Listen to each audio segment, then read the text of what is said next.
ತುಂಬ ಕ್ವಿಕ್ಕಾಗಿ ಬ್ರೇಕ್ಫಾಸ್ಟ್ ಮಾಡಬೇಕಂದ್ರೆ ಇದನ್ನು ಒಮ್ಮೆ ಟ್ರೈ ಮಾಡಿ. ಆಲೂ ಪರೋಟ ಹೇಗೆ ಮಾಡೋದು ಅಂತ ನಿಮಗೆ ನಾನು ತಿಳಿಸ್ಕೊಡ್ತೇನೆ, ಆಯಿತಾ? ಗೋಧಿ ಹಿಟ್ಟು, 1 ಸ್ಪೂನ್ ಆಯಿಲ್ ಮತ್ತು ಬೇಕಾಗುವಷ್ಟು ಉಪ್ಪು ಮತ್ತು ನೀರು ಹಾಕಿ ಚೆಂದ ಮಾಡಿ ಕಲಿಸ್ಕೊಂಡು ಇಟ್ಕೊಂಡಿರಬೇಕು. ಇದು ಬೇಯಿಸಿದಂಥ ಹಾಲು ಉಪ್ಪು ಹಾಕಿ ಚೆಂದ ಮಾಡಿ ಬೇಯಿಸ್ಕೊಂಡಿರಬೇಕು. ಇಲ್ಲಿ ಜಾಸ್ತಿ ಮಾಡಲಿಕ್ಕಿಲ್ಲ, ಹಾಗಾಗಿ ನಾವು ಇಷ್ಟೇ ತಗೊಂಡಿರೋದು.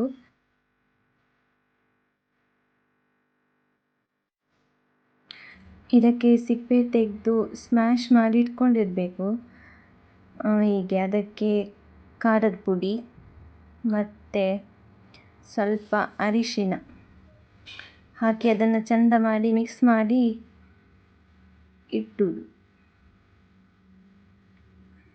ಇದು ಹಿಟ್ಟು, ಕಲಸಿದಂಥ ಹಿಟ್ಟು ರೆಡಿಯಾಗಿದೆ. ಇದು ಸಹ ರೆಡಿಯಾಗಿದೆ. ಇದನ್ನ ಮಿಡಲ್ ಇಟ್ಟು ಇದನ್ನು ಈ ಥರ ಫೋಲ್ಡ್ ಮಾಡಿ ಅದನ್ನು ಲಾಟಿಸ್ಬೇಕು. ಆಗ ಬಿಸಿ ಬಿಸಿಯಾದ ಆಲೂ ಪರೋಟ ರೆಡಿಯಾಗಿದೆ.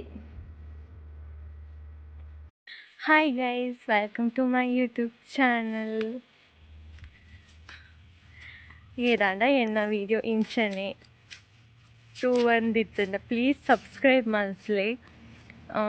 ಇಂಚನೆ ವೀಡಿಯೋ ಕಂಟಿನ್ಯೂ ಮಲ್ಪೆರೆಗೆ ನಾನು ಟ್ರೈ ಮಲ್ಪೆ. ವೀಡಿಯೋ ಇಷ್ಟ ಅಂಡ ಪ್ಲೀಸ್ ಕಮೆಂಟೆಡ್ ಒಂಜಿ ಏನಾಂಡ ಒಂಜಿ ಲೈಕ್ ಕೊರ್ಲೆ.